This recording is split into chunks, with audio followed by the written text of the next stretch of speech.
Bulletin के पेश करता है काकाजी वेडिंग मॉल वुमेन्स एक्सक्लूसिव, मोती गली, चौमोहल्ला पैलेस रोड, हैदराबाद। अस्सलाम वालेकुम, आदाब। मैं हूं मोहसिन और आप देख रहे हैं BBN न्यूज़। आइए शुरुआत करते हैं खबरनामे की और नजर डालते हैं हेडलाइंस पर।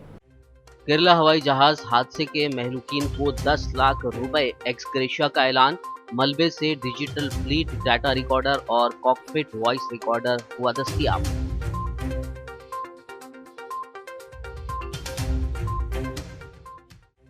किराना दुकानों पर काम करने वाले और तरकारी फरोशों के होंगे कोरोना टेस्ट। मरकजी हुकूमत का फैसला। रियासतों और मरकजी ज़ेर इंतजाम इलाकों को वजारत सेहत ने रवाना किया मकतूब।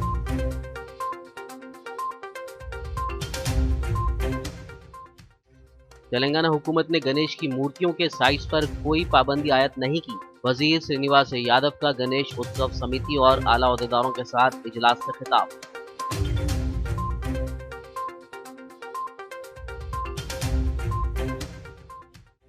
तेलंगाना के वजीर लेबर मल्ला रेड्डी पाए गए कोविड पॉजिटिव। खुद को किया क्वारंटाइन। हिम्मत से काम लेने की कोरोना मुतासरीन से की अपील।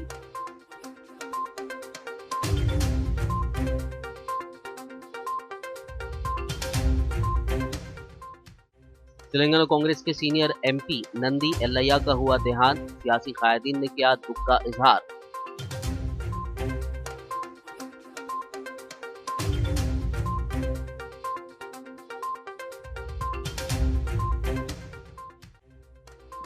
हीरा गोल्ड घोटाला मामले में नई पेशरफ। एनफोर्समेंट डायरेक्टरेट ने टोली चौकी में वाक़े नौहेरा शेख की जायदाद को किया सीज।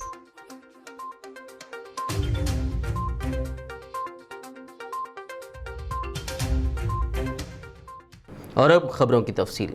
केरला के कोझिकोड में तैयारे के हादसे में हलाक होने वालों के अफराद ख़ानदान को फ़ीकस 10 लाख रुपए एक्सग्रेशिया देने का ऐलान किया गया है। शहरी हवाबाजी के वजीर हरदीप सिंह पुरी ने हफ्ते के रोज़ कालीकट तैयारा हादसे में जाँबाग होने वाले अफराद के लवाहिकीन को 10 लाख रुपए जबकि शदीद ज़ख्मियों को 2 लाख रुपए देने का ऐलान किया है। इसके अलावा उन्होंने कहा कि कम ज़ख्मी लोगों को 50-50 हज़ार रुपए इमदाद दी जाएगी। दर असना रियासती वज़ीर आला पिनराई विजयन ने भी तैयारा हादसे में हलाक होने वालों के लवाहिकीन को 10 लाख रुपए देने का ऐलान किया है। जुमे की रात देर गए रेस्क्यू एंड रिलीफ ऑपरेशन में हिस्सा लेने वाले रज़ाकारों और मुकामी लोगों से इज़हार तशक्कुर करते हुए वज़ीर आला विजयन ने कहा कि तैयारे के हादसे में ज़ख्मी होने वाले अफराद को तमाम ज़रूरी तिब्बी सहूलियात फराहम की जाएंगी, वो भी बिल्कुल मुफ्त। इससे पहले वज़ीर आला ने गवर्नर आरिफ मोहम्मद ख़ान और कुछ वुज़रा के हमरा मुकाम हादसे का दौरा भी किया। बता दें कि तहक़ीक़ाती हुक्काम को तैयारे के मलबे से डिजिटल फ्लीट डेटा रिकॉर्डर और कॉकपिट वॉइस रिकॉर्डर दस्तयाब हुआ है, जिसके ज़रिए तैयारे की बुलंदी और तेज़ी से मुतालिक तफसीलात के साथ साथ हादसे के वक्त पायलट्स के दरमियान हुई बातचीत की तफसीलात हासिल होगी।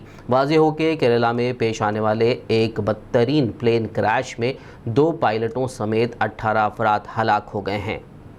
मरकज़ी हुकूमत ने मुल्क में कोरोना वायरस पर काबू पाने के लिए रियासतों और मरकज़ी ज़ेर इंतज़ाम इलाकों को हिदायत दी है कि वो किराना दुकानों पर काम करने वाले अफराद के अलावा सब्ज़ियाँ और दीगर अशिया फ़रोख्त करने वालों का कोरोना टेस्ट करवाएँ।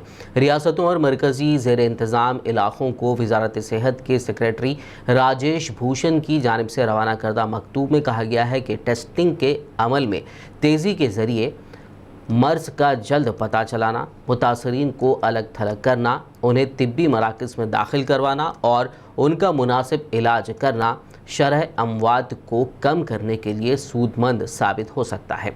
उन्होंने कहा कि नज़ला ज़ुकाम और सांस लेने में तकलीफ़ जैसी बीमारियां पर गहरी नज़र रखी जाए, क्योंकि उनकी ज़्यादातर अलामतें ही कोविड से मिलती जुलती हैं। ख़ास तौर पर स्लम इलाकों, जेलों और ओल्ड एज होम्स पर खुसूसी तवज्जो देने पर जोर दिया गया है।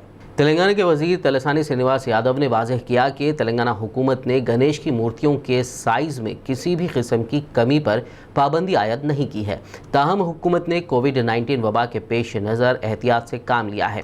उन्होंने भाग्यनगर गणेश उत्सव समिति और आला ओहदेदारों के नुमाइंदों के साथ हुए इजलास के बाद मीडिया से बात करते हुए वाज़ेह किया कि केसीआर ज़ेर क़ियादत रियासती हुकूमत तमाम मज़ाहिब के त्योहारों का एहतराम करती है। उन्होंने कहा कि जारिया साल कोविड-19 की वबा के पेश नज़र इस त्यौहार के सिलसिले में मुख्तलिफ़ उमूर पर तबादला ख्याल किया गया और समिति के नुमाइंदों से राय हासिल की गई। उन्होंने कहा कि हम दोबारा मुलाकात करेंगे और त्योहारों को किस तरह मुनज़्ज़म करेंगे इस बारे में कोई हतमी फ़ैसला करेंगे। इस मौके पर वज़ीर दाखिला मोहम्मद महमूद अली, वज़ीर तालीम सविता इंदिरा रेड्डी, DGP महेंद्र रेड्डी के अलावा अरकान असेंबली व काउंसिल और दीगर मुतल्लिक़ा ओहदेदार मौजूद थे।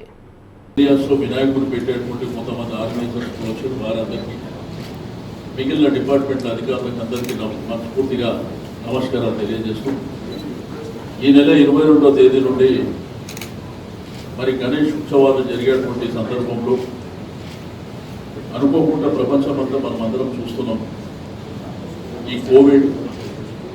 కోవిడ్ వల్ల జరుగుతున్నటువంటి పరిణామాలను కూడా మనం అబ్జర్వ్ చేస్తున్నాం. అయితే పండుగలు ఇష్టం ఉన్నటువంటి విషయం మీ అందరికీ తెలుసు. గడిచిన 2014 నుంచి ఇప్పటి వరకు తీసుకుంటే మీకు ఒకవైపున బోనాలు కావచ్చు, వినాయక ఉత్సవాలు కావచ్చు, అందరు అధికారుల సహకారంతో ప్రజల సహకారంతో ఏదైతే గణేష్ ఉత్సవ సమితి అదేవిధంగా గౌరవ శాసనసభ్యుల సహకారంతో మనం ఎప్పుడు కూడా బ్రహ్మాండంగా చేసుకుంటాం. మీటింగ్లు పెట్టుకోవడం, ఆ మీటింగ్లలో ఏమైనా రిక్వైర్మెంట్స్ ఉన్నప్పుడు మీరు మాట్లాడేటప్పుడు మరి అన్ని విషయాలు కూడా ఒకవైపున మీకు GHMC మున్సిపల్ అధికారులు కావచ్చు, వాటర్ వర్క్స్ అధికారులు కావచ్చు, pollution control board, electricity department కావచ్చు, ప్రధానంగా పోలీస్ డిపార్ట్మెంట్ తీసుకుంటున్నటువంటి బాధ్యత మీ అందరూ చూసింది. दूसरी जानिब कोरोना वबा के मौजूदा दौर में जहां सभी त्योहारों के रंग फीके पड़ गए हैं, वहीं गणेश उत्सव के दौरान मूर्तियों के साइज़ और फिर त्यौहार के इनेकाद पर गाइडलाइंस की वजह से गणेश मूर्ति कलाकारों को मुश्किलात का सामना है। हैदराबाद में गणेश मूर्ति कलाकार एसोसिएशन के सदर राजकुमार सिंह ने BBN से बात करते हुए कहा कि इस साल हर साल की तरह त्यौहार तो नहीं मनाया जा रहा है, जिस वजह से मूर्ति कलाकारों को काफ़ी मुआशी मसाइल का सामना है। उन्होंने मूर्ति कलाकारों की मदद करने की हुकूमत से अपील की। आज सरकार हमारे को बड़ा बना देंगे और ऐसा 3 फीट के ऊपर बेच देंगे तो हम ये दफ़ाएँ बोल के तो डाले वो नोटिस में कि एपिडेमिक डिजीज़ एक्ट 1897 और मैनेजमेंट डिजास्टर एक्ट 2005 के तहत जो है सो पनिशमेंट करेंगे। बोले तो ये कौन से संविधान कौन से कानून में लिखा हुआ है, मेरे को तो अभी तक समझ में आया नहीं। और ये बिल्कुल सरकार का कुछ तरीक़ा नहीं है, ये बिल्कुल अनकॉन्स्टिट्यूशनल बात है। ये बिल्कुल अंधेर नगरी चौपट राजा जैसी बात है। ये कुछ भी तुम अपनी काम कराने के लिए कुछ भी नियम किसी के ऊपर गौर गरीबों के ऊपर थोपेंगे बोले तो ये गलत बात है। सरकार का काम है गरीब को देखना, जनता को देखना, मिडिल क्लास को देखना, उनकी जीविका चले सरकार वो सोचना। तुम ऐसे बिल्कुल बेबुनियाद बेबस नियम लागू करेंगे बोले तो आवाम मर जाएंगी। मैं गणेश मूर्ति कलाकार एसोसिएशन का अध्यक्ष होने से सरकार से यही गुजारिश करूँगा कि हमारे गरीब मूर्ति कलाकार और मिडिल क्लास मूर्ति कलाकारों को खाने की तक की परेशानी है, हमें कुछ लोन दीजिए सब्सिडाइज, यानी तो कोविड फंड जो है सेंट्रल गवर्नमेंट से भी आ रहा है पैसा, बड़े बड़े मेजर कंपनीज फंड दे रहे हैं कोविड के उसमें, तो कोविड फंड में से तो भी कुछ तो हमारे लोगों को खाने पीने के लिए, दवाई के लिए बोल के या बच्चों के एजुकेशन के लिए बोल के पैसा देना चाहिए, ज़रूरी है, हमें कंपनसेट करना चाहिए। तेलंगाना के वज़ीर लेबर मल्ला रेड्डी ने कोविड पॉजिटिव पाए जाने के बाद खुद को क्वारंटाइन कर लिया है। बताया गया है कि उन्होंने इतवार को अपना और अपनी अहलिया का CT स्कैन और कोरोना टेस्ट करवाया था, जिसकी रिपोर्ट पॉजिटिव आने पर वो सेल्फ आइसोलेशन में चले गए हैं। कोविड गाइडलाइंस पर अमल करते हुए डॉक्टर्स की निगरानी में दवाइयों का इस्तेमाल कर रहे हैं। इस मौके पर उन्होंने कहा कि मैं बगैर किसी अलामत और दुश्वारी के सेहतमंद हूं। उन्होंने कोरोना पॉजिटिव पाए गए अफराद से हिम्मत से काम लेने की अपील की। మనం ఈ కరోనా వ్యాధి అనేది మందులు ఒక పార్ట్ అయితే ధైర్యం కూడా ఇంకో పార్ట్. ఈ కరోనాను మనము ధైర్యంతోనే జయించవచ్చు. ఎవ్వరు కూడా కరోనా వచ్చిన వాళ్ళు ఎవరు కూడా అధైర్యపడద్దు. అందరం కూడా ధైర్యంగా ఉంటే తప్పకుండా ఈ వ్యాధిని పాల్గొనవచ్చు. तेलंगाना के सीनियर पार्लियामेंटेरियन नंदी एल्लैया का देहांत हो गया है। वो चंद दिनों से अलील थे।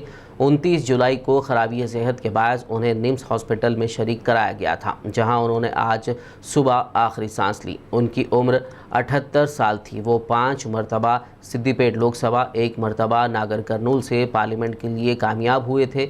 2 मरतबा राज्यसभा रुकन और रियासती असेंबली में भी नुमाइंदगी कर चुके हैं।